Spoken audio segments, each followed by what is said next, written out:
All right. Hi, my name is Travis Lindsay. I'm here for the Center for Entrepreneurship at Cal State Fullerton, and I'm happy to be interviewing today Michael Leathers. He's a mechanical engineering undergraduate at Cal State Fullerton, and he's also working on something that is of great interest for us in the entrepreneurship program. So, Michael, can you please tell us a little bit about yourself and what you're working on? Yeah, sure. So, like you said, my name's Michael. Um, I'm a graduating mechanical engineer this coming spring.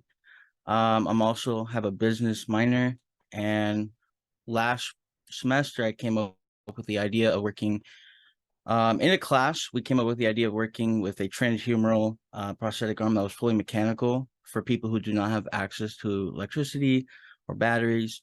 And then I took that project and proposed it in a business class this semester and decided to add electronics for people who cannot afford traditional prosthetics because they tend to be around 20 to 80, 20 to $100,000, especially for like myoelectric stuff. They're really expensive. So we wanted something that was, around half or less the price of a traditional, prosthetic that we can get people who cannot afford it. About 10% of all amputees cannot afford a prosthetic at all. So we were hoping to, get into that group and provide for the community, especially veterans and stuff like that, who cannot afford it. And we thought it'd be a great program. So I know that over at Cal State Fullerton, you're involved in a lot of different things, so I see Titan Racing Baja, Society of Automotive Engineers. So what was it, your background in that really, alerted you to this factor and gave you the tools that you needed to start building this prosthetic? And then beyond that, why do you care? Why is it important to you? Yeah, so I was part of Baja, and what we did there was we made an off-road single-seater vehicle that we raced in Oregon, and that was really cool. And during that, I was taking an additive manufacturing class with Dr. James, and during that class was when the project came up. And I thought 3D printing was really cool. All my friends had 3D printers. I had access to 3D printers, but never had one in my house. And I was like, I really want to do something for this. So I got really interested in it. But Baja was actually taking up a lot of my time. So I didn't care as much as I should have. And then coming this semester, I went, you know what? I actually really enjoyed that. And that class, the manufacturing side of Baja, the design side of Baja, and all my classes really helped me start this project. And the reason I care about it so much is one, being able to propose it in my business class, I thought it was a great idea. I had a great team of students come on from the prior semester who were really interested as well. And I think that the project can really help a lot of people. A lot of people get an amputation, about 500 a day actually in the US. And a lot of them struggle to get back to their like daily lives. And we're hoping to help a lot of people be able to go back to their normal lives. And, if they're struggling financially, that we can help them and hopefully get them back to like their normal job so they can get back on their feet. So walk me through that process a little bit. So the project, it started out on the engineering side. That's sort of where the spark came for it. And that's where, are you using this as your senior design project as well, or?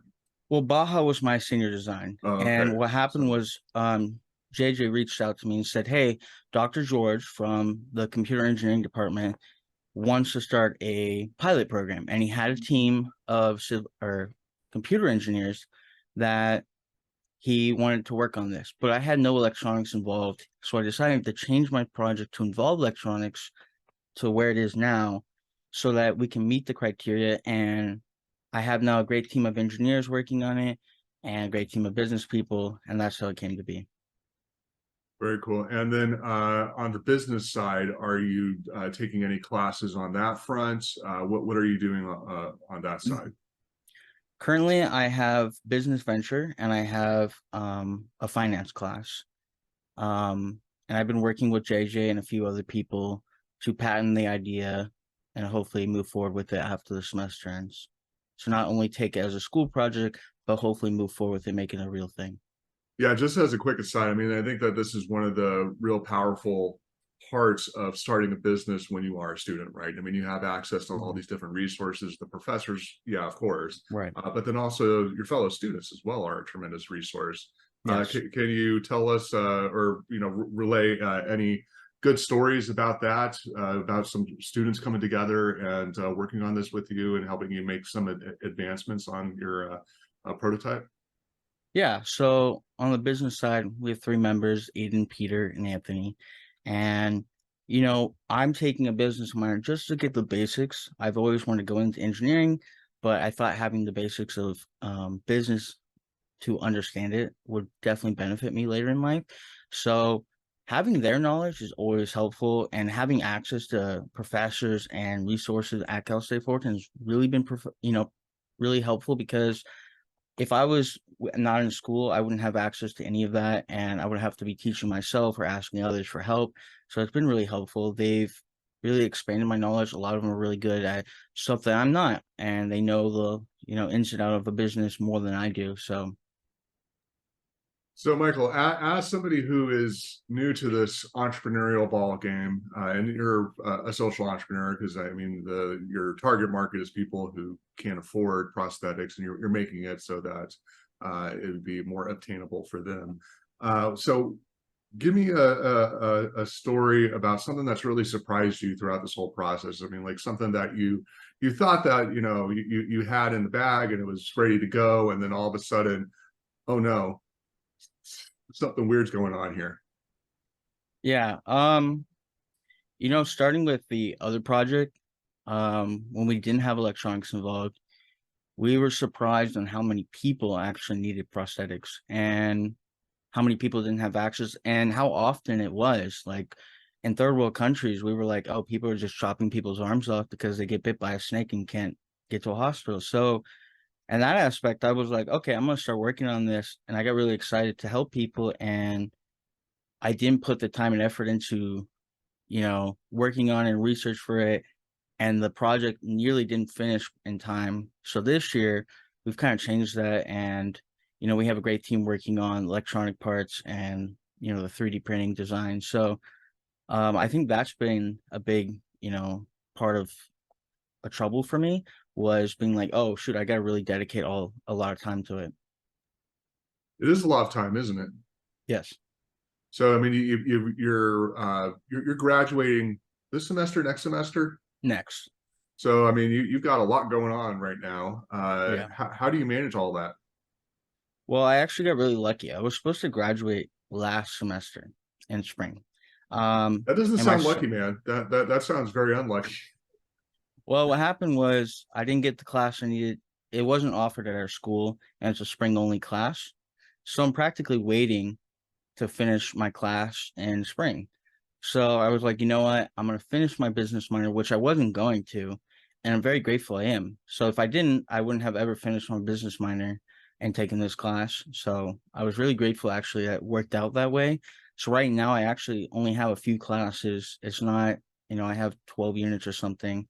Um, so it's not as big of a workload, and I'm working full time practically, but I've just learned to be better at managing my time and, you know, reaching out and delegating work to others and having them help. So So walk me through that process. I'm assuming this is the first time you have had to delegate or had the opportunity to delegate work to others in a at this level. So how did you figure it out, or have you figured it out?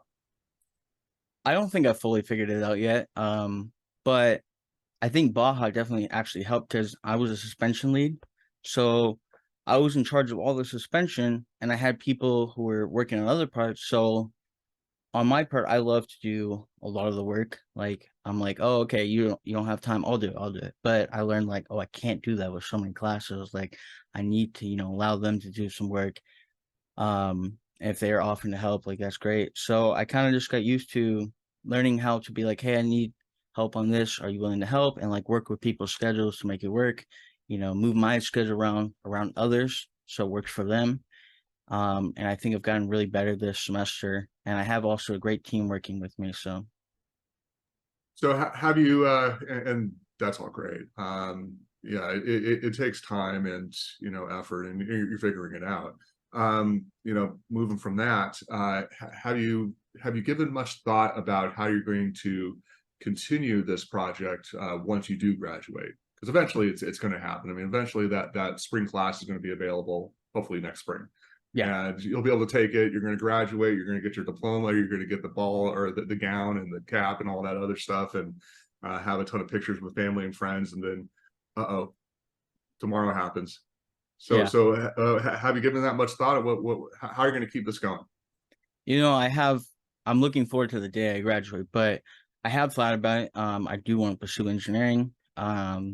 So currently I'm working on getting a job. I've been offered a job, so I'm probably going to start that soon for an internship. So it's only part-time. So during that, I want to continue this project.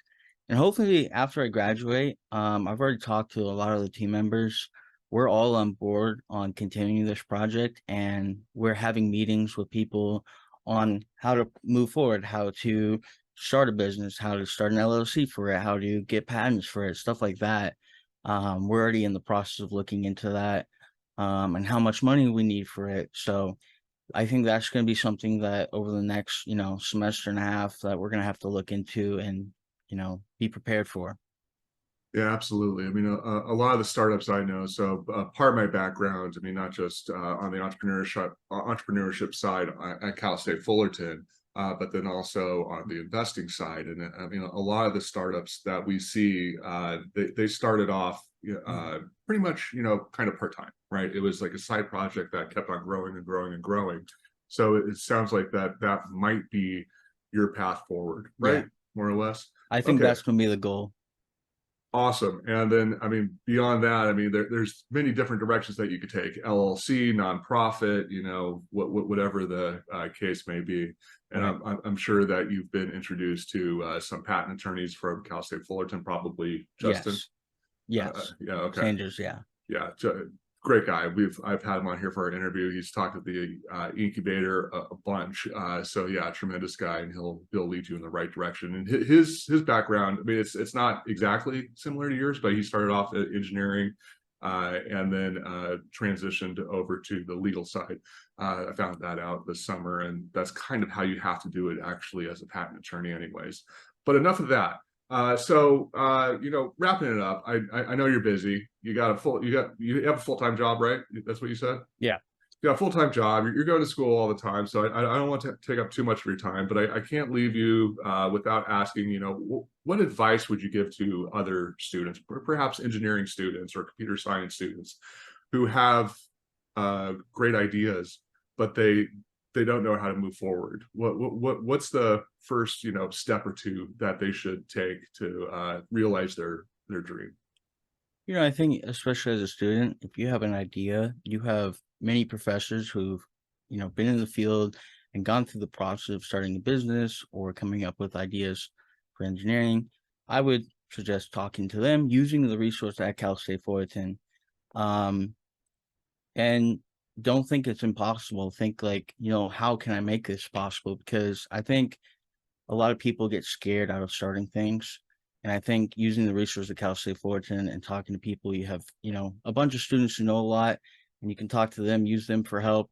And I think that you have the resources to make it happen. So Yeah, just got to start taking those steps and use your resources.